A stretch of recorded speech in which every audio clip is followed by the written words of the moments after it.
Welcome to knowledge nexus. आज के इस वीडियो में हम देखेंगे टॉप 100 जीके जीएस के क्वेश्चन। ठीक है, और ये वो प्रश्न होंगे जो आने वाले एग्जाम जैसे कि बीपीएससी, बिहार दरोगा एग्जाम, मेंस, इन सभी के लिए यहाँ पे जो क्वेश्चन अभी कराया जाएगा वो काफी ज्यादा महत्वपूर्ण होने वाला है। ठीक है, अगर आप इन क्वेश्चन को लास्ट तक करते हैं तो ये आपके लिए बहुत ही ज्यादा फायदेमंद होगा। ठीक है, तो आप बिना इन क्वेश्चन को स्किप किए हुए हमारे साथ लास्ट तक बनी रहिए और हम देखेंगे कि कैसे एक से बढ़कर एक बेहतरीन सवाल को हम आसानी से सॉल्व करेंगे विथ ऑप्शंस। हम यहाँ पे ऑप्शंस को भी सॉल्व करेंगे, हर एक ऑप्शन को हम समझने की कोशिश करेंगे। ठीक है, तो चलिए बिना देर किए हम लोग बढ़ते हैं अपने पहले सवाल। तो पहला सवाल है, भारत में भू आकारों की रचना, क्या कह रहा है पहला सवाल? भारत में भू आकारों की रचना के संबंध में निम्नलिखित तथ्यों पर विचार कीजिए। ठीक है, यहाँ पे मेनली हम कह सकते हैं कि ये किसका सवाल है? ये सवाल हमारे पास आ गया है ज्योग्राफी का। क्या सवाल है ये? ज्योग्राफी का सवाल। और मैं आपको बता दूं, यहाँ पे हर एक सब्जेक्ट का आपको सवाल मिलेगा, ऐसा नहीं कि सिर्फ ज्योग्राफी है। इसमें ज्योग्राफी है, इसमें हिस्ट्री भी है, ठीक है, इसमें पॉल साइंस भी है, इसमें आपको सब कुछ मिलेगा। तो आप लोग शुरू से लेकर लास्ट तक बने रहिए और इस सीरीज का फायदा उठाइए। पहला ऑप्शन है, संरचनात्मक दृष्टि से मेघालय पठार। आप मेघालय पठार के बारे में जानते हैं? आप जानते हैं कि मेघालय पठार में 3 तरह की पहाड़ियां पाई जाती है। कौन कौन सा नाम पता है आपको? नाम है गारो, दूसरा खासी, और क्या, जयंतिया, है ना? ये 3 तरह की पहाड़ियां पाई जाती हैं। तो कहता है संरचनात्मक दृष्टि से मेघालय पठार दक्कन पठार का ही विस्तारित भाग है। तो ये जो है ये बिल्कुल ही सही ऑप्शन है। कैसे? क्योंकि ये जो गारो, खासी और जैंतिया है ना, ये आपका छोटा नागपुर पठार का ही एक हिस्सा है। किसका हिस्सा है ये? छोटा नागपुर पठार का हिस्सा है। और आप जानते हैं छोटा नागपुर पठार किसका हिस्सा है? दक्कन पठार का। दक्कन पठार का ही जो है कुछ हिस्सा छोटा नागपुर, और छोटा नागपुर का ही कुछ हिस्सा क्या है? गारो, खासी, जैंतिया, यानी कि ये ऑप्शन बिल्कुल सही है। सेकंड ऑप्शन क्या है? कश्मीर घाटी की रचना एक संभिनति में हुई है। ये भी ऑप्शन बिल्कुल ही सही है। ऑप्शन नंबर 2 भी सही है। क्यों? क्योंकि ये जो कश्मीर घाटी की जो रचना हुई थी, ये किससे किससे हुई थी? भारतीय और यूरेशियन प्लेटों के टकराने से। किससे? भारतीय और यूरेशियन प्लेट जब आपस में टकराव हुआ था, है ना, प्लेटों का टकराव, जब इनका आपस में टकराव हुआ था, तो आप कह सकते हैं कि हिमालय या फिर कश्मीर घाटी का निर्माण हुआ था। ठीक है, अब अगला देखिए क्या कहता है।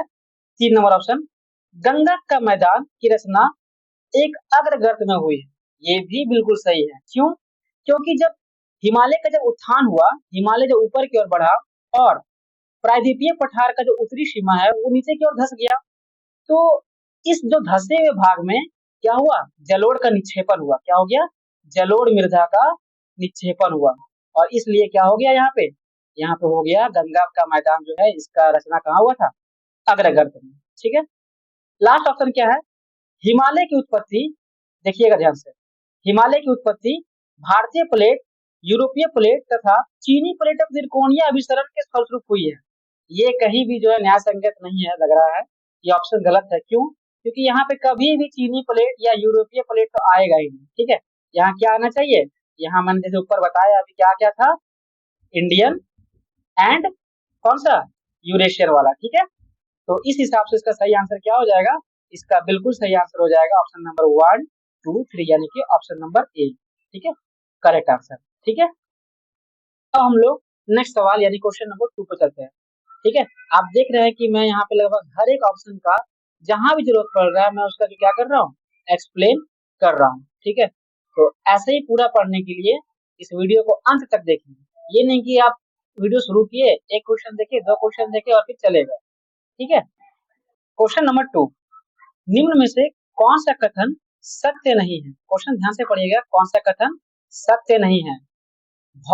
ऑप्शन नंबर ए लिखा हुआ है, भौमिकीय दृष्टि से प्रायद्वीपीय क्षेत्र भारत का सबसे प्राचीन भाग है। क्या ये ऑप्शन सही है? यस, ये बिल्कुल ऑप्शन सही है। ऑप्शन सही है लेकिन क्वेश्चन के हिसाब से सही नहीं है। इसका मतलब भारत सबसे प्राचीन भाग है क्या? जी बिल्कुल, ये भारत सबसे प्राचीन भाग है। किसका? ये जो है ना, ये गोंडवाना लैंड का एक हिस्सा हुआ करता है। ठीक है, गोंडवाना लैंड का क्या है? पार्ट है। ठीक है, प्रायद्वीपीय क्षेत्र। अगला ऑप्शन, हिमालय। हिमालय विश्व में सबसे नवीन वलय पर्वतों का प्रदर्शित करते हैं। ये ऑप्शन आपको पता होगा, बिल्कुल ही सही है। यानी कि ये भी आंसर इसका नहीं होगा। सबसे नवीन वलित पर्वत है ये। और ये मैंने इसके पहले वाले क्वेश्चन में बता दिया है कि कैसे बना है ये वही बना है, Indian plate plus Eurasian plate, है ना। इनमें टकराव हुआ था और फिर ये इसका निर्माण हुआ था। और ये जो हिमालय पर्वत है, इसका निर्माण जो है लगभग लगभग 40 से 50 मिलियन, कितना? 40 से 50 मिलियन वर्ष पहले हुआ था। ठीक है। अगला ऑप्शन है, भारत का पश्चिमी समुद्री तट का निर्माण नदियों की जमाव क्रिया द्वारा हुआ है। देखिए, यही ऑप्शन जो है आपका आंसर होने वाला है, क्योंकि ये जो ऑप्शन दिया हुआ है टोटली गलत है। पश्चिमी समुद्र तट का निर्माण नदियों के जमाव कारण नहीं, ये नदियों के जमाव कारण नहीं हुआ था। ये हुआ था भूगर्भिक हलचलों के कारण। कैसे हुआ था? भूगर्भिक हलचल हुआ था, तभी जो है पश्चिमी समुद्र तट का निर्माण हुआ था। समझ में आया? और यहाँ पे याद रखिएगा, पश्चिमी समुद्री तट में यहाँ क्या बनता है? यहाँ कभी भी डेल्टा नहीं बनेगा। यहाँ डेल्टा नहीं बनेगा। यहाँ क्या बनेगा? यहाँ बनेगा ज्वार नदमुख, इंग्लिश में बोले तो एस्टुअरी। ठीक है। लास्ट वाला ऑप्शन क्या है? भारत में गोंडवाना शिलाओं में कोयला का बहुतम भंडार है। बिल्कुल, ये भी सही है। ठीक है। गोंडवाना शिलाओं में कौन कौन सा क्षेत्र पड़ता है, बता सकते हैं? तो यहाँ सिंपली पड़ जाएगा, कौन कौन सा क्षेत्र पड़ेगा? झारखंड। क्या पड़ेगा? झारखंड, शॉर्ट में लिखते हैं। ठीक है, झारखंड और ओडिशा, ओडिशा और वेस्ट बंगाल और एमपी, ये सब एरिया जो है गोंडवाना शिलालेखों का एरिया होता है। ठीक है। तो इसका सही आंसर बिल्कुल क्या हो जाएगा? ऑप्शन नंबर सी, है ना, ये वाला। ठीक है। तो बढ़े हम लोग अगले प्रश्न की ओर। तो ये रहा क्वेश्चन नंबर 3। पढ़िए क्वेश्चन। अरुणाचल प्रदेश से सदिया, सदिया एक जगह का नाम है, ठीक है, ये असम में पड़ता है। सदिया में प्रवेश करने के बाद ब्रह्मपुत्र नदी, सब कोई जानता होगा इस नदी को, किस स्थानीय नाम से जाना जाता है? ठीक है। तो अगर आप इनका आंसर आप जानते हैं तो आप कमेंट बॉक्स में पहले लिख सकते हैं। ठीक है। और इसका सही आंसर क्या हो जाएगा? अभी इसका सही आंसर हो जाएगा क्या? दिहांग होगा, सियांग होगा, लोहित होगा, मेघना होगा। इसका बिल्कुल सही आंसर हो जाएगा दिहांग। क्या हो जाएगा? दिहांग। ठीक है। और यही दिहांग, दिहांग फिर क्या, दिबांग और एक और नदी प्लस कौन सा नदी है, नाम बताइए? यह है लोहित। इन तीनों का मिलकर ये क्या बनता है? तो ये नदी बनता है। कौन सा? ब्रह्मपुत्र नदी। तीन नदियों से मिलकर क्या बनता है? ब्रह्मपुत्र नदी। ध्यान रखिएगा। ठीक है। इसमें आगे कोई ऑप्शन उतना समझाने का आवश्यकता है नहीं, तो हम लोग नेक्स्ट क्वेश्चन की ओर चलते हैं। ठीक है। ये रहा आपके सामने क्वेश्चन नंबर 4। ध्यान से पढ़िएगा। भारत के पूर्वी तट पर पश्चिमी तट की तुलना में अधिक चक्रवात क्यों आते हैं? मतलब ये कह रहा है कि पूर्वी तट पर जो है ना, चक्रवात अधिक आएगा और पश्चिमी तट पर क्या आएगा? कम आएगा। ठीक है। तो पढ़िए, और मेरा ये मानना है, अगर आप ऑप्शन को अगर सही ढंग से पढ़ेंगे ना, तो आपको आंसर ऐसे ही मिल जाएगा। क्यों? क्योंकि देखिए, अभी मैं पढ़ता हूँ ऑप्शन। यहाँ ऑप्शन कहता है पूर्वी तट पर गर्मी अधिक होती है। अच्छा, ऐसा कहीं है क्या कि पूर्वी तट पर गर्मी अधिक होगी और पश्चिमी तट पर गर्मी कम होगी? नहीं, इसलिए ये तो बिल्कुल ही गलत हो जाएगा। फिर ऑप्शन नंबर बी देखिए, बंगाल की खाड़ी का जल स्तर अरब सागर से कम है। इसका कोई मापन हुआ था क्या कि अरब सागर में ज्यादा है और बंगाली खाड़ी में कम है? इसलिए ये भी ऑप्शन गलत हो जाएगा। ठीक है। अब देखिए कैसे ऑप्शन ये उल जुलूल से ऑप्शन दिया हुआ है, जो बिल्कुल नहीं हो सकता आंसर। फिर देखिए ऑप्शन नंबर सी देखिए, खाड़ी की खाड़ी की शंक्वाकार बनावट चक्रवातों को उत्तर पश्चिमी तटों की ओर केंद्रित कर देती है। ये बिल्कुल सही आंसर हो जाएगा। ठीक है ना, ये वाला बिल्कुल क्या हो जाएगा? क्वेश्चन के हिसाब से, क्वेश्चन के हिसाब से बिल्कुल ही करेक्ट आंसर होगा। खाड़ी की शंक्वाकार बनावट चक्रवातों को उत्तर पश्चिमी तटों की ओर केंद्रित कर देता है। ठीक है। क्यों? क्योंकि यहाँ पर देखिए, यहाँ मेनली क्या होगा, यहाँ होगा उच्च समुद्री तापमान, ठीक है, उच्च समुद्री तापमान तथा अधिक नमी, अधिक नमी ये भी कारण होता है चक्रवात को उत्तर पश्चिमी तट की ओर मोड़ने का। समझ में आई बात? फिर लास्ट ऑप्शन क्या है, हिमालय की ऊंचाई चक्रवात को बंगाल की खाड़ी को मोड़ देती है, इससे भी कोई मतलब नहीं है, ऊंचाई से हमें क्या लेना देना है, ठीक है। तो इसका बिल्कुल सही आंसर क्या हो जाएगा, ऑप्शन नंबर सी, ठीक है। तो हम बढ़ते हैं अगले प्रश्न की ओर, प्रश्न नंबर 5। नीचे देखिए, नीचे दो वक्तव्य दिए गए हैं, ठीक है, कथन को कथन ए और दूसरे को कारण यानी आर दिया गया है। देखिए ये जो है ना, बिहार में अभी पूरा फेवरेट चल रहा है, ऐसे ही सारा क्वेश्चन आता है कथन और निष्कर्ष में, इसलिए मैंने उन क्वेश्चन को भी रखा है। देखिए कथन ए में क्या कहा है, कथन ए कह रहा है हिमालय में भूस्खलन की आवृत्ति में वृद्धि हुई है। हाँ? हिमालय में भूस्खलन की आवृत्ति में वृद्धि हुई है। हाँ, आप देखे होंगे न्यूज वगैरह में देखे होंगे, तो अभी देखा पाया जाता है कि इधर ज्यादा ही कुछ जो है क्या हो रहा है, भूस्खलन की समस्याएं देखी जा रही, ठीक है। तो हम ये कह सकते हैं कि ये करेक्ट है। अच्छा, ये भूस्खलन हो रहा है, इसका कारण नीचे देखिए आप, कारण ये है क्या, हाल के वर्षों में हिमालय में बड़े पैमाने पर खनन कार्य हुए हैं, ठीक है। आप इसको भी आप सही मान सकते हैं। क्यों? क्योंकि जब हिमालय में अब क्या हो रहा है, उस एरिया में हो रहा है सड़क निर्माण, क्या हो रहा है, सड़क निर्माण।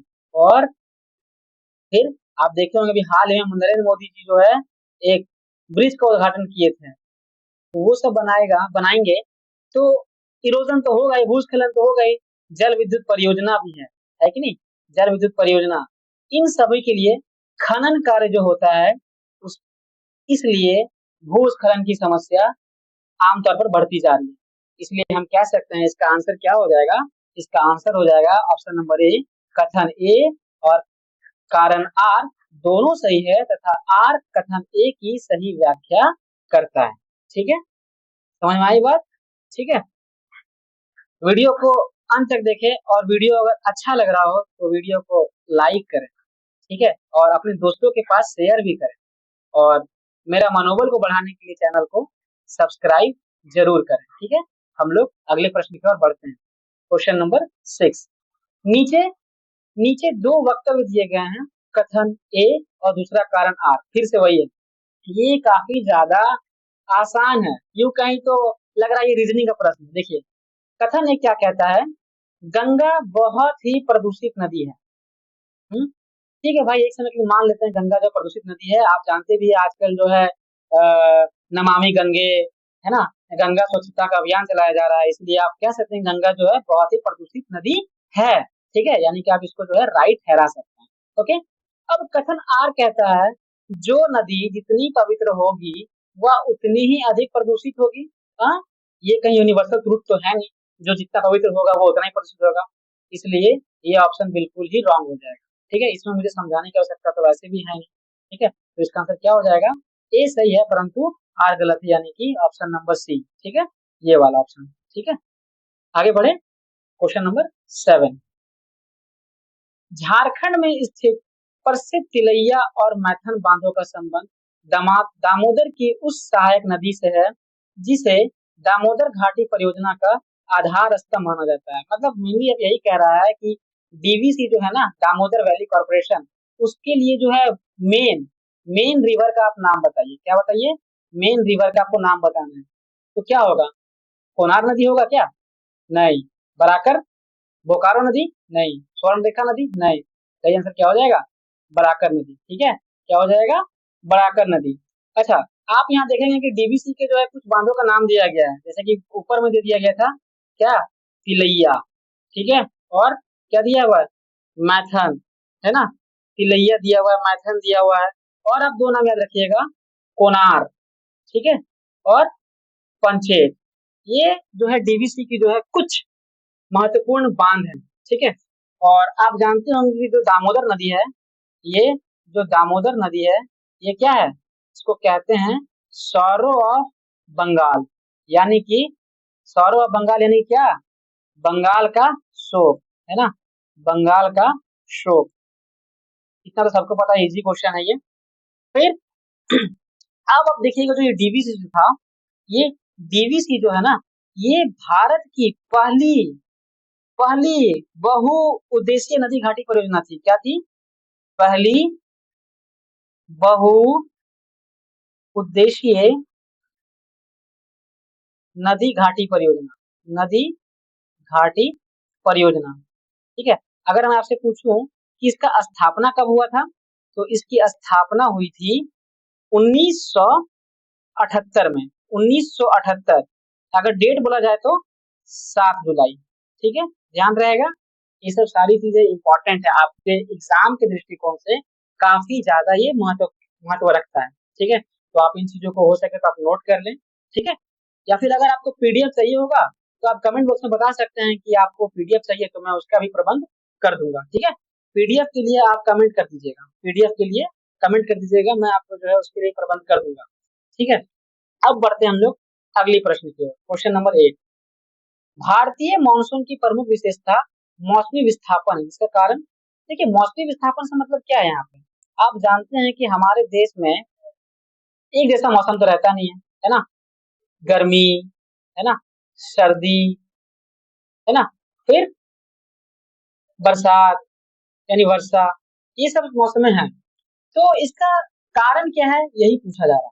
तो कारण आप यहाँ पढ़िए। कारण है, पहला ऑप्शन है स्थल तथा समुद्र का विभेदीतापन। नेक्स्ट क्वेश्चन पढ़ते हैं, मध्य एशिया का ठंडी हवा। तापमान की एक समानता, अरे बाबा, तापमान की एक समानता तो बिल्कुल होगा ही नहीं, ये पहले ही रॉन्ग है। क्यों? क्योंकि अगर तापमान का एक समानता होगा तो ये मौसमी विस्थापन होगा क्या? बिल्कुल नहीं। ठीक है, अब बात आता है मध्य एशिया का ठंडी हवा।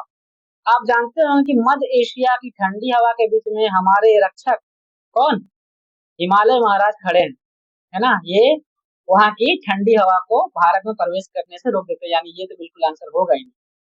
तो इसका बिल्कुल सही आंसर हो जाएगा ऑप्शन नंबर ए, स्थल तथा समुद्र का विभेदी तापन।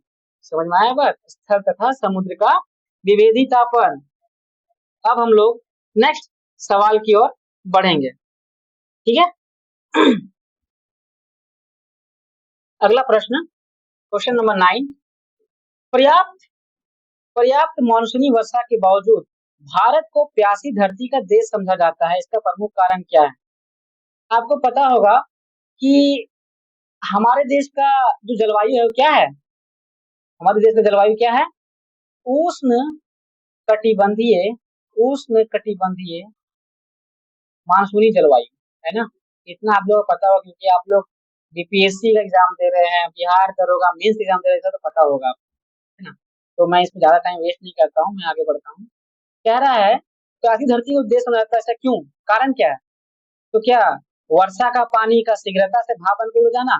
क्या भारत के लिए अलग से सूर्य चमक रहा है क्या, जो अलग से भाप बनकर उड़ जाएगा? फिर भारत का व्यापक भौगोलिक विस्तार विस्तार है। क्या भारत बहुत बड़ा देश है? नहीं, ये भी नहीं होगा, ये भी नहीं होगा। इसका आंसर क्या हो जाएगा? ऑप्शन नंबर ए, वर्षा का पानी का तेजी से बह जाना। और ये भी आप कह सकते हैं कि भारत में जो है ना, मेनली वर्षा जो होती है लगभग 75% से लेके 90% तक सिर्फ 3 से 4 महीनों के अंदर होती है। सिर्फ 3 से 4 महीनों के अंदर। वो कब? वर्षा ऋतु में। कब होती है? वर्षा ऋतु में। और जब ये ऋतु वर्षा वर्षा ऋतु में जब बारिश होती है तो एक साथ काफी ज्यादा बारिश हो जाता है और वर्षा का पानी जो है तेजी से नदी नालों में बह के समुद्र जाके मिल जाता है। इसलिए एक समय ऐसा आता है कि भारत को प्यासी धरती का देश भी कहा जाने लगता है। ठीक है, अब हम लोग बढ़ते हैं अगले प्रश्न की ओर। ठीक है, प्रश्न देखिए, फिर से वही है, कथन निष्कर्ष वाला। बहुत ही फेवरेट सवाल होता है ये सब, आप लोग ध्यान दीजिएगा, मैं मजाक नहीं कर रहा हूँ। पश्चिमी तट की तुलना में पूर्वी तट चक्रवातों द्वारा अधिक प्रभावित होते हैं।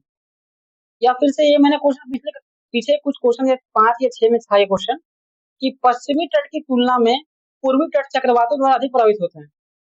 ये बिल्कुल सही है, मैंने आपको समझाया था अभी कि क्यों प्रभावित होते हैं। फिर भारत का पूर्वी तट उत्तर पूर्वी व्यापारिक हवा को अस्थायी मेखला में पड़ता है। नहीं, ये गलत है। ठीक है, ये भारत का उत्तर पूर्वी जो है ना, ये भारत का पूर्वी तट ये सिर्फ उत्तर पूर्वी मानसून द्वारा प्रभाव में आता है, ठीक है। सिर्फ किससे? उत्तर पूर्वी मानसून द्वारा प्रभाव में आता है, और ये सब व्यापारिक हवा से यहाँ पे कुछ बात ही नहीं उठता है, ठीक है, ये रॉन्ग है। और बात रहा यहाँ पश्चिमी तट की तुलना में पूर्वी तट चक्रवातों द्वारा अधिक प्रभावित होता है, ये बिल्कुल सही है। आप यहाँ पे पश्चिमी तट के कुछ क्षेत्र के नाम भी दे सकते हैं, जैसे कि ओडिशा, है ना, और वेस्ट बंगाल, और आंध्र प्रदेश, फिर तमिलनाडु भी बोल सकते हैं। तो इन एरियाज में इस तरह के चक्रवात पाए जाते हैं और लगातार समय समय पर आते ही रहते हैं। तो इसका आंसर क्या हो जाएगा? हमारा कथन सही है किंतु कारण गलत है, इसलिए ऑप्शन नंबर सी। एस तो सही है परंतु आर गलत, ठीक है, इसलिए ऑप्शन नंबर सी। अगला प्रश्न, क्वेश्चन नंबर 11, प्राणी कोशिका और पादप कोशिकाओं के बारे में निम्नलिखित में से कौन सा कथन सही है? अगर आप इस का ऑप्शन को अगर आप ध्यान से पढ़ेंगे तो इसका आंसर आप इजी तरीके से निकाल सकते हैं, ठीक है। देखिए मैं यहाँ पे जो है ना लेवल का क्वेश्चन लाया हूँ। लेवल क्वेश्चन मीन्स जैसा कि एग्जाम में आता है, लेकिन मैं आपको सच्चाई बता दूं, यहाँ पे एग्जाम में डराया जाता है, इतने बड़े बड़े ऑप्शन दे देते हैं कि स्टूडेंट्स देख के भयभीत हो जाते हैं कि अरे बाप रे अब क्या हो। ठीक है, तो हमें भयभीत नहीं होना है, पहले ऑप्शन को पढ़ना है, क्या देखना है कि वहाँ क्या कह रहा है, ठीक है। ऑप्शन नंबर ये कहता है कि ये क्या कह रहा है, प्राणी कोशिका, ये कह रहा है क्या, ध्यान से पढ़िए, चलिए मैं आपको हाईलाइट करता हूँ। प्राणी कोशिकाओं में केवल कोशिका झिल्ली होती है, ठीक है भाई, ठीक है, यहाँ तक ठीक है। कोशिका भित्ति नहीं, ठीक है, जबकि पादप कोशिकाओं में केवल कोशिका भित्ति होती है, कोशिका झिल्ली नहीं। अरे यहाँ तक उसने सही बोला, लेकिन ये लाइन जो डाल दिया ना, पूरा ऑप्शन गलत कर दिया, ठीक है। क्या कहना, मेरा कहने का मतलब ये है कि प्राणी कोशिका में झिल्ली होता है, कोशिका भित्ति नहीं होता। आपको मैं बता दूं कि कोशिका भित्ति जो होता है ना, ये केवल पादप में पाया जाता है, केवल पादप में। और ये कोशिका भित्ति क्या होता है, कोशिका का सबसे बाहरी परत, क्या होता है, कोशिका का सबसे बाहरी परत, ठीक है। और ये किससे बना होता है कोशिका भित्ति? आपको याद रखना पड़ेगा, कोशिका भित्ति बना होता है सेल्यूलोज से। देखिए मैं लगभग हर चीज को कवर करते हुए चल रहा हूँ, हर एक प्रश्न के जरिए, ठीक है। अभी हम ज्योग्राफी सॉल्व कर रहे थे, अभी हमारा यहाँ पे बायोलॉजी शुरू हो चुका है, आप लोग ध्यान दे रहे होंगे, ठीक है। फिर अगला क्या कहता है, प्राणी कोशिका में केवल कोशिका झिल्ली होती है, बिल्कुल सही भाई। कोशिका भित्ति नहीं, बिल्कुल सही। लेकिन पादप कोशिकाओं में दोनों होती है, यस, पादप कोशिका में दोनों होती है। क्या दोनों होती है? कोशिका झिल्ली भी होती है और कोशिका भित्ति भी होती है, ठीक है ना। कोशिका भित्ति यहाँ लिखा हुआ नहीं पर लिख दिया ना कल, लेकिन लिखा हुआ ना लेकर, लेकिन पादप कोशिका में दोनों होती है, इसलिए क्या हो जाएगा, इसका बिल्कुल सही आंसर हो जाएगा ऑप्शन नंबर बी, है ना। प्राणी कोशिकाओं में केवल कोशिका झिल्ली होती है और कोशिका भित्ति नहीं होती। कोशिका भित्ति केवल कहाँ मैंने बताया, केवल पादप में, है ना। तो आगे का ऑप्शन पढ़ने का जरूरत है नहीं, क्योंकि वही चीज घुमा घुमा के दिया गया है। तो हम लोग बढ़ते हैं नेक्स्ट सवाल की ओर। ध्वनि और प्रकाश तरंग, ध्वनि और प्रकाश तरंग, ठीक है, ये कैसी तरंग है, आपसे यही पूछ रहा है। वायु में इसका नेचर क्या है, आपको ये बताना है। तो क्या वायु में क्रमशः अनुप्रस्थ और अनुदैर्घ्य होती है? नहीं। वायु में दोनों अनुदैर्घ्य होती है? नहीं। वायु में दोनों अनुप्रस्थ होती है? नहीं। इसका सही आंसर क्या हो जाएगा, वायु में क्रमशः अनुदैर्घ्य, क्रमशः मतलब ध्वनि के लिए ये अनुदैर्घ्य है ना, और प्रकाश के लिए क्या, अनुप्रस्थ, ठीक है, अनुप्रस्थ। आपको पता होगा कि ध्वनि के लिए एक माध्यम की आवश्यकता होती है, एक माध्यम की आवश्यकता होती है, एक माध्यम में गमन करेगा। लेकिन प्रकाश के लिए कोई माध्यम नहीं, कोई माध्यम नहीं, ठीक है। आप लोगों को पता होगा कि ध्वनि जो है निर्वात में गमन नहीं कर सकता, निर्वात में गमन नहीं कर सकता, लेकिन प्रकाश ऐसा कुछ नहीं है, प्रकाश हर जगह गमन कर सकता है, ठीक है। हम लोग आगे बढ़े, ठीक। नीचे दी गई अभिक्रिया के संबंध में निम्नलिखित कथनों पर विचार कीजिए। यहाँ पे कोई अभिक्रिया दिया गया है, ठीक है। आप देखिए क्या दिया हुआ दिया है, पहला क्या है, कैल्शियम ऑक्साइड, CaO, ध्यान रखिए क्या बोलते हैं इसको, कैल्शियम ऑक्साइड, ठीक है। और ये जो आपको पता है क्या है, वाटर है ना। और ये दोनों मिल जाएगा तो क्या बनेगा, कैल्शियम हाइड्रोक्साइड, है ना जी, कैल्शियम हाइड्रोक्साइड बनाएगा। अब आपको हम बता दें कि CaO यानी कैल्शियम ऑक्साइड क्या कहते हैं, इसको कहते हैं बिना बुझा चूना, ठीक है, बिना बुझा हुआ चूना। और कैल्शियम हाइड्रोक्साइड क्या कहते हैं, बुझा हुआ चूना, ठीक है। आपको मैं बता दूं, ये जो प्रक्रिया हो रही है, ये कैसी प्रक्रिया, कैसी अभिक्रिया है ये अभिक्रिया है आपकी उष्माक्षेपी, कैसी प्रक्रिया अभिक्रिया है, उष्माक्षेपी अभिक्रिया, ठीक है। यानी इसमें से उष्मा मुक्त होगा। ध्यान, अभी आप ध्यान दिए होंगे कि जब भी चूना लाते हैं बाजार से, उसमें पानी डालेंगे तो उसमें से गरम गरम भाप जैसा आपको फील होगा, ठीक है, यानी वही अभिक्रिया हो रहा है, कैसा, उष्मा निकल रहा है उसमें से, ठीक है। अब यहाँ ऑप्शन पढ़िए, बोल रहा है इस पे जो इन कथनों का विचार करना है, ठीक है। तो आप लोग देखेंगे यहाँ ऑप्शन के नीचे ही ऑप्शन देता है, हाँ ये भी फेवरेट में आता है, ठीक है, ऐसा देता है, ऑप्शन देगा उसके नीचे एक और ऑप्शन, तो आपको उन ऑप्शन के अकॉर्डिंग इन ऑप्शन को टिक करना होता है। तो हम लोग देखते हैं क्या कह रहा है। बिना बुझे हुए, बिना बुझा जो चूना होता है ना, ये दीवारों की पुताई के लिए किया जाता है। अच्छा, आप बिना बुझा हुआ चूना लाएंगे, बिना पानी डाले हुए, बिना बुझाए हुए कैसे पुताई कर देंगे, ये तो संभव नहीं है, इसलिए ये गलत हो जाएगा। बुझा चूने का घोल का प्रयोग दीवारों की पुताई के लिए किया जाता है, ये बिल्कुल सही है, ऑप्शन नंबर 2 तो सही है, लेकिन हम टिक नहीं मार देंगे क्योंकि यहाँ ऑप्शन में बहुत ही ज्यादा क्या है, अभी समस्या है, समस्या को सॉल्व करना पड़ेगा पहले, ठीक है। फिर नेक्स्ट ऑप्शन क्या है, दीवारों पर पतली परत बनाने के लिए CaOH2 वायु में विद्यमान CO2 के साथ मंद गति से अभिक्रिया करता है, ये भी कहीं से जो है सही नहीं लग रहा है। अगला पढ़िए, ऑप्शन नंबर 4, कैल्शियम हाइड्रोक्साइड यानी बुझा हुआ चूना नाम से ज्ञात एक अकार्बनिक यौगिक है। यस, बिल्कुल, ये कैसा यौगिक है, एक अकार्बनिक यौगिक है, यानी कि ऑप्शन नंबर 4 भी सही है और ऑप्शन नंबर 2 भी सही है, इसलिए क्या आंसर हो जाएगा, आंसर हो जाएगा ऑप्शन नंबर बी, केवल 2 और 4। इस तरह के प्रश्नों को आप ध्यान से समझेंगे, ठीक है, इतने डिटेल्स में, इतने डिटेल्ड में कोई नहीं पढ़ा रहा होगा, ठीक है। आप इस वीडियो को ज्यादा से ज्यादा शेयर कीजिए ताकि मेरा भी मनोबल बढ़े, उत्साह बढ़े, ठीक है। और इस वीडियो को अंत तक जरूर देखें क्योंकि इसके बाद आपके लिए और भी इस तरह की प्रश्नों के सीरीज आते ही रहेंगे। अगर मैं देखूंगा कि इस वीडियो पे मुझे अच्छा रिव्यू मिल रहा है तो मैं इस पे और भी प्रश्न लाऊंगा, ठीक है। और बिल्कुल आप अपना विचार जो है कमेंट बॉक्स में देंगे कि मुझे और क्या करना चाहिए, ठीक है। और फिर हम लोग आगे बढ़ते हैं। और एक बात, अगर आप इस वीडियो को पूरा देखेंगे ना, तो आप वीडियो देखने के बाद आप अपने अंदर महसूस करेंगे कि हाँ, मुझे कुछ फ्रूटफुल, है ना, फ्रूटफुल मिला है, यानी कि मेरे अंदर कुछ फायदा हुआ है, मैंने कुछ सीखा है, ठीक है। फिर क्वेश्चन नंबर 14, चुंबकत्व का अनुचुंबकीय सिद्धांत निम्न में से किसके द्वारा प्रदर्शित होता है, ठीक है। ये देखिए, चुंबकत्व का अनुचुंबकीय सिद्धांत, अब देखिए मतलब सीधा, सीधा बात ये कह रहा है कि ये अनुचुंबकीय इसमें से कौन सा है, ठीक है, अनुचुंबकीय इसमें से कौन सा है। तो क्या निकेल अनुचुंबकीय है, नहीं, ये तो चुंबकत्व का सिद्धांत अब आता है, पारा आता है, लोहा भी आता है, लेकिन लेकिन लेकिन लेकिन ये जो प्लैटिनम है, प्लैटिनम जो है, ये किसका उदाहरण है, प्लैटिनम उदाहरण है अनुचुंबकीय का, इसलिए इसका आंसर भी क्या हो जाएगा, प्लैटिनम, ठीक है, प्लैटिनम। अच्छा, और इसके साथ जो उदाहरण हो सकते हैं प्लैटिनम के अलावा, प्लैटिनम के अलावा आप एल्यूमिनियम बोल सकते हैं, एल्यूमिनियम, ठीक है। फिर क्रोमियम बोल सकते हैं, ये सब भी इनके उदाहरण हैं, आप इस चीजों को ध्यान देंगे, ठीक है। अगला प्रश्न, अगला प्रश्न की ओर बढ़ते हैं हम लोग। फिर देखिए यहाँ पे अभिकथन और कारण है, ध्यान समझिएगा।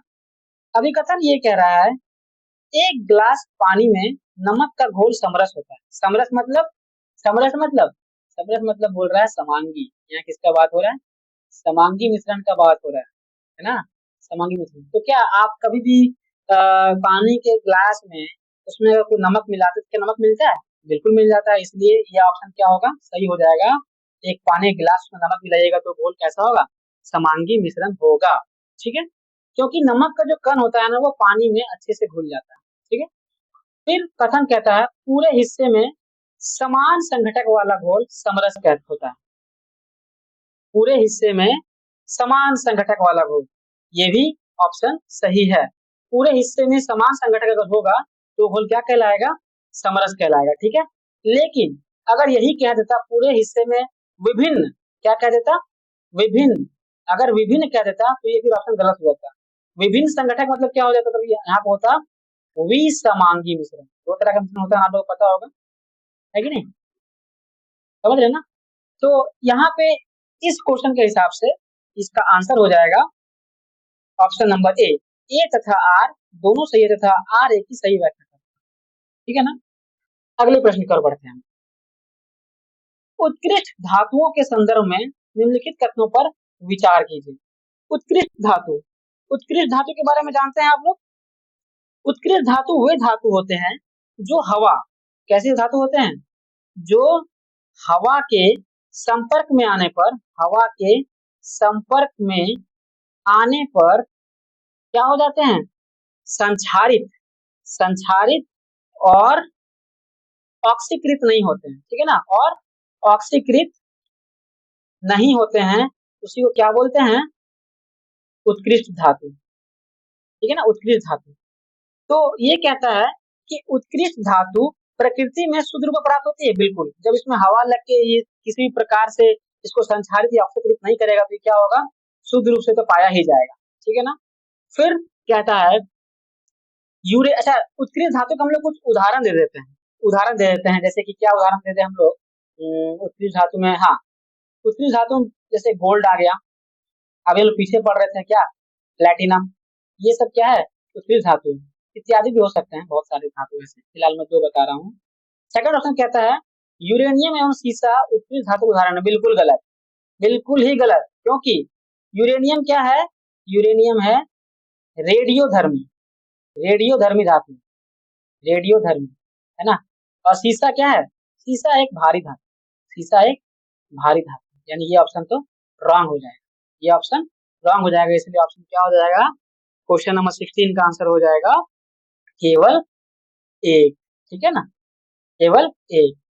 अगला प्रश्न की ओर हम लोग बढ़ते हैं। क्वेश्चन नंबर 17, प्रकाश संश्लेषण, है ना? प्रकाश संश्लेषण के बारे में दिया गया यहाँ पे।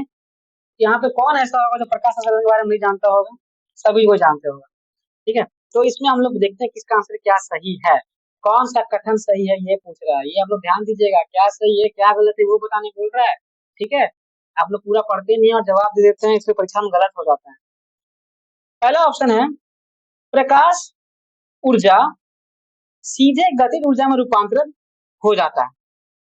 सीधे गतिज ऊर्जा में हो जाता है? नहीं, सीधे गतिज ऊर्जा में रूपांतरण बिल्कुल नहीं होता है ना, जिससे कार्बन डाइऑक्साइड का ऑक्सीकरण होता है। यहाँ पे एक ही लाइन में दो दो गलती कर दिया है। पहली बात, गतिज ऊर्जा में सीधा रूपांतरण नहीं होता है। दूसरी बात, कार्बन डाइऑक्साइड का ऑक्सीकरण नहीं होता। कार्बन डाइऑक्साइड क्या होता है? अपचयन होता है। अब मिला लीजिए, ये जहां जहां हो, प्रकाश ऊर्जा सीधे क्या मिलता है, क्या बन जाता है? ये बनेगा रासायनिक ऊर्जा में। ठीक है, रासायनिक ऊर्जा। तो हमारा ऑप्शन ऐसा होना चाहिए था कि प्रकाश ऊर्जा सीधे रासायनिक ऊर्जा में रूपांतरित होता है और कार्बन डाइऑक्साइड का अपचयन होता है, तो ये आंसर बिल्कुल सही हो जाता ऑप्शन। लेकिन ऐसा दिया हुआ नहीं, यानी कि क्या हो जाएगा? रॉन्ग हो जाएगा। Question number, option number B, sorry, प्रकाश ऊर्जा सीधे रासायनिक ऊर्जा रूपांतरित हो जाता है। बिल्कुल सही कह रहा है भाई, जिससे जल का अपचयन होता है। ओहो, लास्ट लास्ट तक आते आते इन लोगों को गलती करना निश्चित होता है। अपचयन नहीं, जल का अपचयन नहीं होता है, जल का ऑक्सीकरण होता है, ध्यान रखिएगा। कार्बन डाइऑक्साइड का अपचयन एंड जल का ऑक्सीकरण होता है। ठीक है, फिर पढ़ते हैं क्वेश्चन नंबर सी, यानी ये भी गलत हो जाएगा।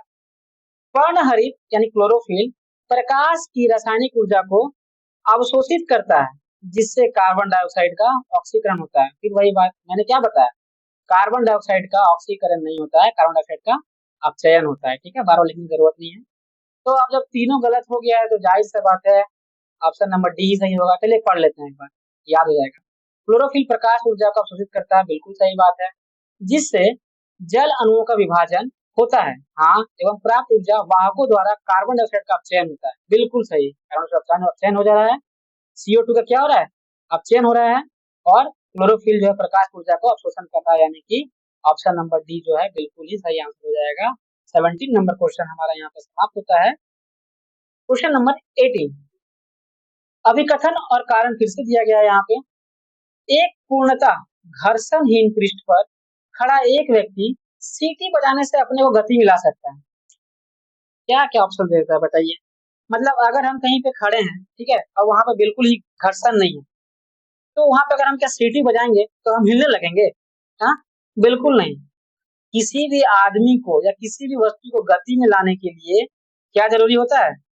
बाह्य बल का होना अति आवश्यक है। बिना बाह्य बल का होना हुए बिना गति हो ही नहीं सकता। ठीक है, अगर हम सीटी बजाएं या फूंक मारे तो हम लोग पीछे की ओर या आगे पर थोड़ी ना बढ़ पाएंगे। इसलिए ये कथन ए जो है रॉन्ग है। फिर कथन कारण आर पढ़िए। यदि किसी तंत्र पर कोई बाह्य बल क्रियाशील नहीं है तो उसका संवेग परिवर्तित नहीं हो सकता। ये कमेंट बॉक्स में बताइएगा कि किस सिद्धांत का बारे में बताया गया इसमें। चलिए मैं ही बता देता हूँ। ये है न्यूटन जी का गति का दूसरा नियम, है ना, याद कीजिए। दूसरा नियम है कि नहीं, कि कोई भी किसी तंत्र पर कोई बाह्य बल क्रियाशील नहीं है तो उसका संवेग परिवर्तित नहीं हो सकता, यानी कि संवेग क्या होगा? संरक्षण रहेगा, संरक्षित रहेगा। इसलिए मैं यह कह सकता हूँ कि ए गलत है परंतु आर सही है। ठीक है ना, आर तो सही है, ए मेरा गलत था, इसलिए कथन ए गलत है परंतु आर सही है ना, option number D. Next question number 19, starch और ग्लाइकोजन दोनों ग्लूकोज से बनते हैं।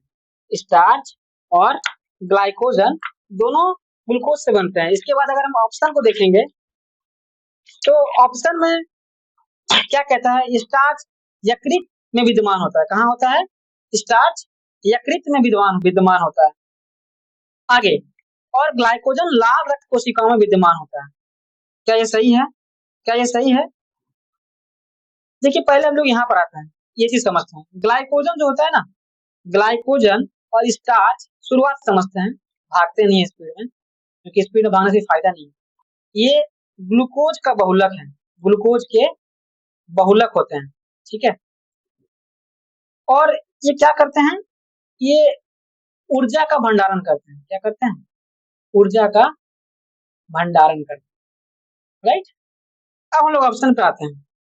स्टार्च यकृत में विद्यमान होता है और ग्लाइकोजन लाल रक्त कोशिका में विद्यमान होता है। नहीं, ये गलत है। Starch glycogen, option number B, glycogen प्राणी कोशिका में बनता है।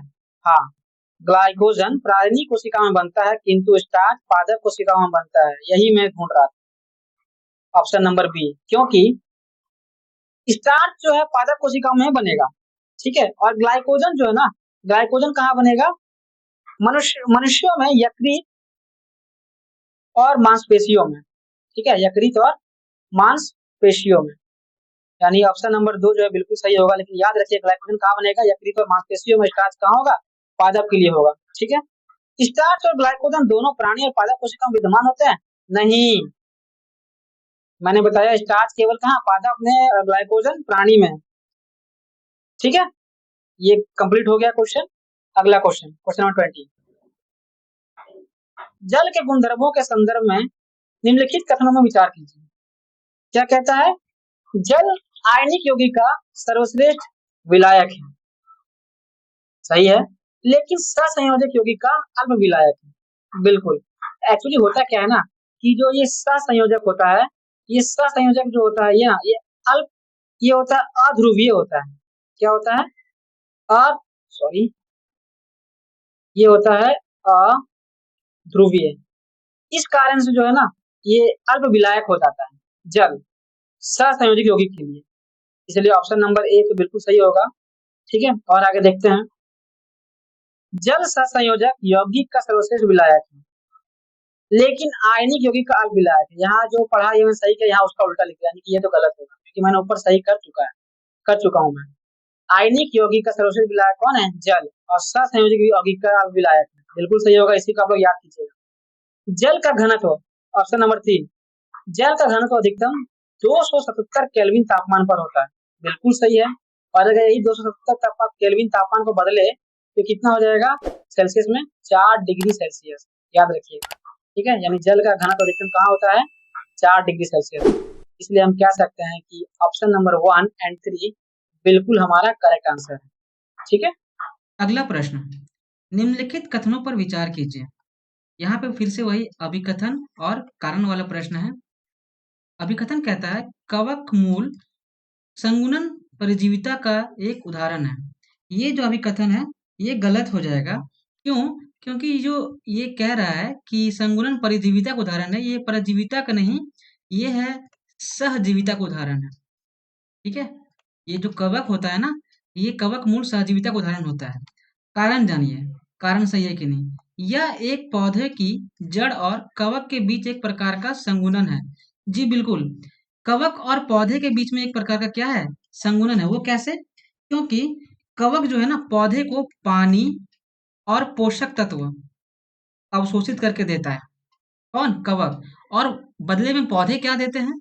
तो पौधे प्रकाश संश्लेषण से जो प्राप्त जो कार्बोहाइड्रेट होती है वो कवक को देके इस प्रक्रिया को आगे बढ़ाते रहते हैं। इसलिए कारण आर सही हो जाएगा, किंतु अभिकथन ए गलत हो जाएगा। इसलिए ऑप्शन क्या हो जाएगा इसका सही? Option number D. ए गलत है किंतु आर सही है। आइए चलते हैं अगले प्रश्न की ओर। प्रश्न कहता है ट्रांसफार्मर एक प्रकार का उपकरण है जो, देखिए सबसे पहले ट्रांसफार्मर का कार्य जान लीजिए। ट्रांसफार्मर का जो एक प्राथमिक कार्य क्या होता है इसको जानिए आप। प्राथमिक कार्य इसका यही होता है कि प्रत्यावर्ती धारा यानी एसी करंट को वोल्टेज स्तर को बदलना। इसका जो वोल्टेज का जो स्तर होगा ना, इसको कभी बढ़ाना कभी घटाना, यही इसका प्राइमरी वर्क होता है, ठीक है। तो ऑप्शन पढ़ते हैं। शक्ति को बढ़ा सकता है? नहीं, बिल्कुल नहीं। हमने क्या बोला था? वोल्टेज को बढ़ाना या घटाना। जी हाँ, ऑप्शन नंबर 2 वोल्टेज को बढ़ा सकता है। ऑप्शन नंबर 3 वोल्टेज को घटा सकता है, ठीक है। लेकिन यहाँ कह रहा है धारा और वोल्टता को माप सकता है। ये तो कहीं से जो है प्रासंगिक नहीं है, इसलिए गलत हो जाएगा। इसलिए इसका बिल्कुल सही आंसर क्या हो जाएगा? ऑप्शन नंबर 2 और 3, ठीक है। इसलिए इसका आंसर क्या हो जाएगा? ऑप्शन नंबर सी 2 और 3। अब चलते हैं अगले प्रश्न की ओर। प्रश्न कहता है निम्नलिखित कथनों पर विचार कीजिए। फिर से यहाँ पे कथन और कारण है, ध्यान से पढ़िएगा। इस तरह के प्रश्न जो आपके एग्जाम में काफी ज्यादा पूछे जाते हैं, ठीक है। उच्चतर तापमानों पर रासायनिक अभिक्रिया तीव्रतर हो जाती है। पढ़ के भी सही लग रहा है, क्योंकि जितना ज्यादा उच्च तापमान होगा अणुओं के बीच क्या होता है? आवश्यक सक्रिय ऊर्जा बढ़ जाती है ना। तापमान ज्यादा होगा तो उनकी जो गति है आपस में क्या हो जाती है? बढ़ने लगती है। तो इसलिए अभिक्रिया तीव्र हो जाएगी, ठीक है। अब ये सही हो गया। अब कथन आर को पढ़िए।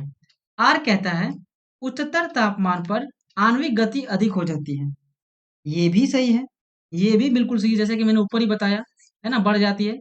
यानी कथन आर भी सही है। इसलिए इसका आंसर क्या हो जाएगा? ऑप्शन नंबर ए और आर दोनों सही है तथा ए की सही व्याख्या आर है, ठीक है। अगले प्रश्न की ओर बढ़ते हैं। निम्नलिखित जंतुओं पर विचार कीजिए। जंतुओं पर विचार करना है कि इसमें से कौन सा स्तनधारी है, ठीक है। तो ये सवाल थोड़ा सा हटके है, क्योंकि समुद्री गाय, क्या समुद्री गाय स्तनधारी है? तो जी मैं आपको बता दूं, समुद्री गाय एक स्तनधारी है। और ये क्या है? ये शाकाहारी है, ठीक है ना, शाकाहारी है। ये अपने बच्चों को दूध पिलाता है, ठीक है। अच्छा, समुद्री गाय के अलावा और अगर इसके एग्जाम्पल को देखें तो इसमें एक एग्जाम्पल आ जाएगा क्या? एक आ जाएगा डुगोंग। ये भी इसी तरह का एक जीव होता है जो स्तनधारी है। डुगोंग, मैनरी, ठीक है ना, और एक्सेट्रा बहुत सारे वैसे जीव हैं। बात करते हैं समुद्री घोड़ा का। तो समुद्री घोड़ा ये स्तनधारी नहीं है, क्योंकि ये क्या देता है? ये अंडे देते हैं, ठीक है। समुद्री सिंह, जी बिल्कुल, ये भी स्तनधारी है। ये लेकिन ये जो है ना, ये मांसाहारी स्तनधारी, ठीक है ना, मांसाहारी स्तनधारी है। इसका इसलिए इसका सही आंसर क्या हो जाएगा? ऑप्शन नंबर 1 और 3, यानी ऑप्शन नंबर बी, केवल 1 और 3। अब बढ़ते हैं हम लोग 25वें प्रश्न की ओर। प्रश्न कहता है एक मनुष्य द्वारा भूमि पर लगाया गया दबाव अधिक कब होता है? देखिए सबसे पहले जो है ना, आप दबाव का सूत्र याद कर लीजिए। दबाव का सूत्र होता है P बराबर F बाय A, जहाँ पे P मतलब क्या है? P है दबाव, है ना, दबाव, ठीक है ना। फोर्स, F मतलब क्या है? या तो इसको फोर्स बोल ले यानी कि बल, या इसको आप भार बोल ले, कुछ भी बोल सकते हैं। फिर A मतलब क्या है? A आप कह सकते हैं संपर्क क्षेत्र, क्या कह सकते हैं? संपर्क क्षेत्र, ठीक है ना। A बराबर संपर्क क्षेत्र। अब आगे हम लोग चलते हैं। देखिए इसका एक बेसिक कॉन्सेप्ट क्या है कि संपर्क का क्षेत्रफल जितना कम होगा, ध्यान रखिएगा मैंने क्या बोला, संपर्क का क्षेत्रफल जितना कम होगा उतना ही, यानी कि यहाँ समझिए, संपर्क का क्षेत्रफल जितना कम होगा दबाव उतना ही अधिक होगा, है ना। ये अगर क्षेत्रफल है तो ये क्या हो जाएगा? दबाव, यानी कि क्षेत्रफल बढ़ाइए, क्षेत्रफल कम कीजिएगा तो दबाव आपका बढ़ जाएगा।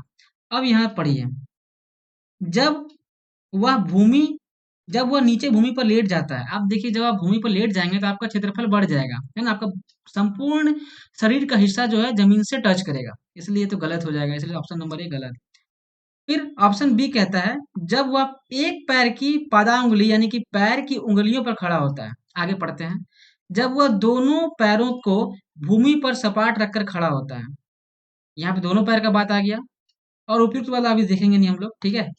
देखिए यहाँ पे ऑप्शन नंबर बी अगर ध्यान देंगे तो यहाँ सिर्फ एक पैर की उंगली के बारे में बात कर रहा है, यानी कि संपर्क क्षेत्र यहाँ पे सबसे कम है, इसलिए दबाव भी सबसे अधिक, ऑप्शन नंबर बी वाला करेक्ट आंसर हो जाएगा, ठीक है। ये कॉन्सेप्ट हमने समझ लिया, ठीक है। और एक बात याद रखिएगा, मनुष्य का भार किसी भी विशेष क्षेत्र पर समान ही होगा, ठीक है ना। लेकिन जिस जैसे जैसे अगर संपर्क क्षेत्र को कम करते हैं तो वैसे वैसे दबाव आप बढ़ते जाता है, ठीक है। बढ़ते हम लोग अगले प्रश्न की ओर।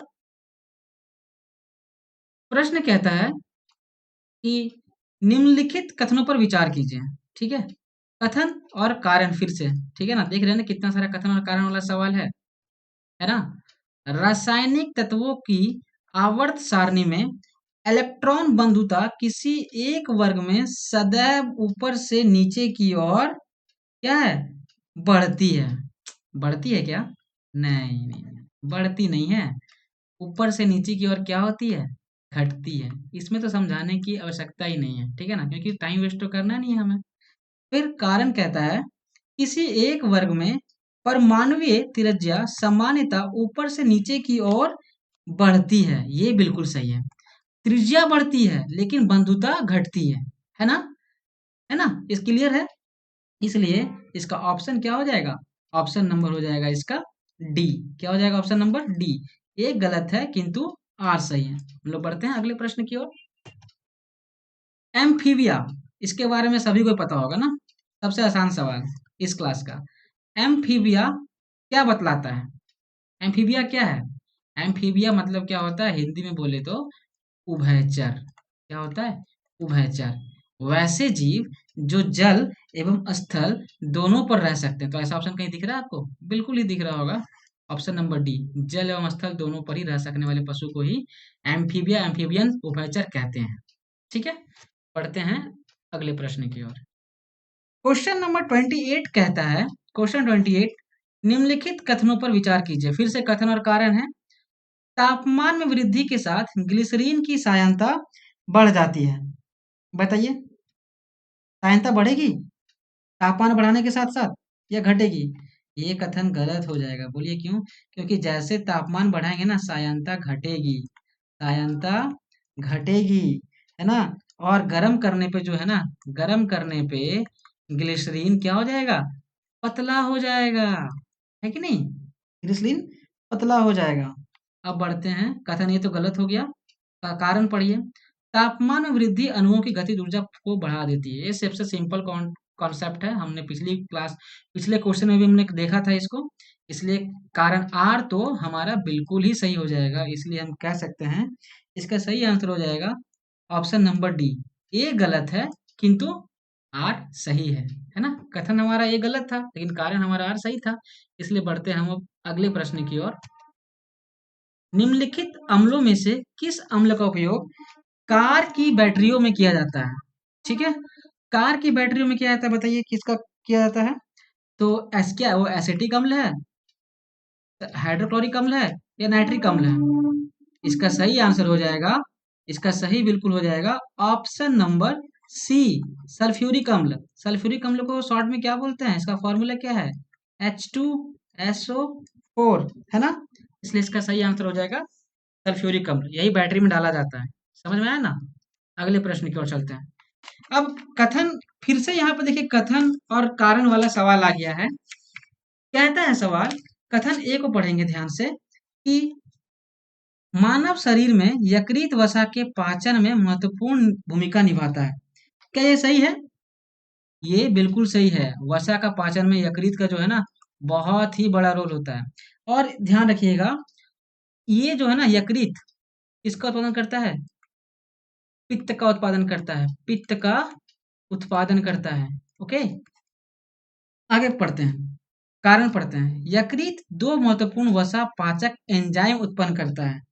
नहीं नहीं नहीं, यकृत जो है ना किसी भी प्रकार का एंजाइम उत्पन्न नहीं करता है, ठीक है? वसा पाचक एंजाइम की अगर बात करें, तो वसा पाचक एंजाइम का एक आध उदाहरण दे देते हैं, ठीक है? उदाहरण इसका हम बोल सकते हैं, क्या बोल सकते हैं? उदाहरण बताइए आप। उदाहरण बोल सकते हैं, चलिए एक ही ले लेते हैं, लाइपेज, है ना? और ये लाइपेज किसके द्वारा सेक्रेट होता है, यानी स्रावित होता है? ये होता है पेनक्रियाज, यानी कि अग्नाशय द्वारा, अग्नाशय द्वारा, ठीक है? यकृत जो है किसी भी प्रकार का वासक वसा पाचक एंजाइम उत्पन्न नहीं करता है, इसलिए कारण आर तो गलत हो जाएगा, ठीक है? यानी कि इसका आंसर क्या हो जाएगा? Option number C. देखिए ए सही है किंतु आर गलत है। ए हमारा सही था ना, ठीक है? देखिए हमने 30 सवाल कर लिया है। अगर वीडियो को आपने अभी तक अगर आप वीडियो को अभी तक देख रहे हैं और अभी तक वीडियो को लाइक नहीं किए हैं, तो वीडियो को प्लीज लाइक कर दीजिए और ज्यादा से ज्यादा लोगों तक शेयर कीजिए, और मेरे चैनल को सब्सक्राइब करके मुझे ऐसे ही और भी वीडियोस बनाने के लिए थोड़ा मोटिवेट कर सकते हैं आप लोग, ठीक है? अब हम लोग बढ़ते हैं आगे सवाल की ओर।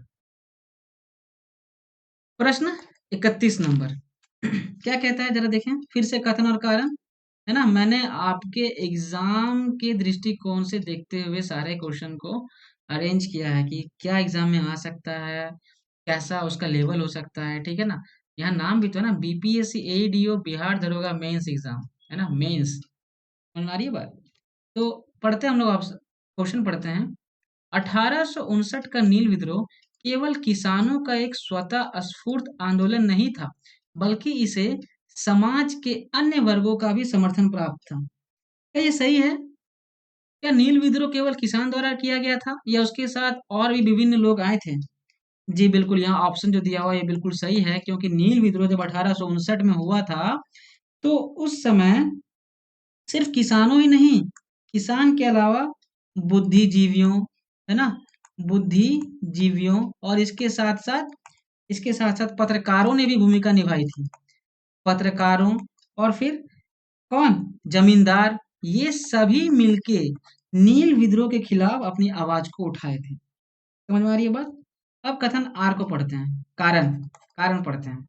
बंगाल के बुद्धिजीवियों ने लेखों और जनसभाओं के माध्यम से किसानों के शोषण को उजागर किया और कानूनी अधिकारों का समर्थन किया। बिल्कुल, है ना? बिल्कुल, मैं आपको अभी इसका उदाहरण दूंगा। लेखों और जनसभाओं के माध्यम से किसानों के शोषण का उजागर किया, जैसे एक पत्रकार थे हरीश चंद्र मुखर्जी, नाम याद रखिएगा, हरीश चंद्र मुखर्जी, ठीक है ना? बहुत इंपॉर्टेंट सवाल है। इन्होंने एक लिखा था, क्या लिखा था? हिंदू पैट्रियट, हिंदू पैट्रियट, ठीक है ना? इसके माध्यम से विद्रोह की खबर फैलाई और जनमत को तैयार किया था, ठीक है ना? और अगर आपको और भी याद होगा, जैसे ये आर जो कारण दिया उसका उदाहरण मैं दे रहा हूँ, एक और नाटक प्रचलित हुआ था उस समय। कौन सा नाटक बोलिए तो? नील दर्पण। नील दर्पण नाम का नाटक आपको याद है? किसने लिखा था इसको? नील दर्पण के लेखक कौन है? इसके लेखक हैं, नील दर्पण के लेखक कौन है? तो इसके लेखक हैं दीन बंधु मित्र, है ना। याद रखिएगा इस सवाल को। तो इस हिसाब से क्या इसका सही आंसर हो जाएगा कथन ए और कथन आर वाला में? दोनों सही है ना। ए और आर दोनों सही है तथा आर ए की सही व्याख्या करता है ना। आगे की ओर बढ़ते हैं। 32वां क्वेश्चन। 32वां क्वेश्चन कहता है कैप्टन विलियम हॉकिंस के मुगल दरबार अभियान के संबंध में निम्नलिखित कथनों पर विचार कीजिए। पढ़िए। हॉकिंस हेक्टर नामक जहाज से सूरत के तट पर उतरा था। क्या ये सही है? बिल्कुल। 1609 में। याद रखिएगा डेट, कब उतरा था? 1609 में। ठीक है ना। और वैसे कहीं कहीं इसका 1608 भी दिया गया है, पर 1609 हम कह सकते, 1608 भी कह सकते हैं, दोनों में से कोई दिक्कत नहीं है। फिर सेकंड क्या लिखा है? उसने सम्राट जहांगीर से तुर्की भाषा में संवाद किया, जिससे प्रभावित होकर उसे 400 मनसब प्रदान किया गया। बिल्कुल, ये भी बिल्कुल सही है। ठीक है, यानी कि बिल्कुल सही है। अब आगे पढ़ते हैं। उसे पुर्तगालियों के कड़े विरोध के बावजूद सूरत में अस्थायी फैक्ट्री खोलने का शाही फरमान तुरंत मिल गया। नहीं, एक्चुअली हुआ ये था कि जहांगीर ने उसे ऑर्डर तो दिया था कि तुम जाके फैक्ट्री खोल लो, लेकिन ये पुर्तगालियों ने बहुत बड़ा विरोध कर दिया, और जिस कारण से उनको उसका जो फरमान था उसको जो है जहांगीर ने क्या कर दिया था, खारिज कर दिया। ठीक है, इसलिए इसका आंसर क्या हो जाएगा? केवल एक और दो ही सही है ना। इसके अलावा आप याद रखिएगा कि 1613 में एक और अंग्रेज आए थे जिनका नाम था थॉमस रॉ। क्या नाम था? Thomas raw. ये इसलिए फेमस है क्योंकि इनके प्रयासों से ही फैक्ट्री स्थापित करने की मंजूरी मिल गई थी। इनको जो है फैक्ट्री स्थापित करने की मंजूरी मिल गई थी। बाद में पुर्तगालियों से इनका विद्रोह भी हुआ था, मतलब संघर्ष भी रहा था जिसमें अंग्रेजों की जीत हुई थी, और फिर इनको जो है फैक्ट्री लगाने की परमिशन मिल गई थी। यानी इसका आंसर क्या सही हो जाएगा? ऑप्शन नंबर ए, है ना। एक और दो। अगले प्रश्न की ओर देखते हैं। प्रश्न 33वां कहता है भारतीय इतिहास की निर्णायक लड़ाइयों के संबंध में निम्नलिखित कथनों का विश्लेषण कीजिए। ठीक है, ऑप्शन देखिए। मध्यकालीन भारत के दौरान पानीपत के तृतीय संघर्ष में दुर्रानी साम्राज्य ने लोधी वंश के अंतिम शासक को शिकस्त दी। यहाँ किसकी बात हो रही है? पानीपत का तीसरा लड़ाई। तो अगर आप जानते होंगे कि पानीपत का तीसरा लड़ाई कब हुआ था, ये हुआ था, मैं ऊपर लिख रहा हूँ तो याद रखिएगा, 1761 में, है ना। 1761 में। और दुर्रानी साम्राज्य को इसमें ही कौन थे? इसमें थे अहमद शाह अब्दाली, है ना। अहमद शाह अब्दाली, मैं यहाँ पे आपको लिख भी दे रहा हूँ, है ना। अहमद शाह अब्दाली। लेकिन अपोजिशन में लोधी वंश नहीं था। लोधी वंश तो 1526 में ही खत्म हो गया था, है ना, पानीपत के प्रथम युद्ध में। तो इस समय यहाँ कौन था? लोधी वंश की जगह क्या होगा यहाँ पे? अगर मराठा होता तो सही हो जाता, लेकिन लोधी वंश दे दिया, इसलिए ये ऑप्शन गलत है। ठीक है, अगले ऑप्शन को पढ़ते हैं। मैसूर के शेर कहे जाने वाले टीपू सुल्तान ने तृतीय आंग्ल मैसूर युद्ध में वीर गति प्राप्त की।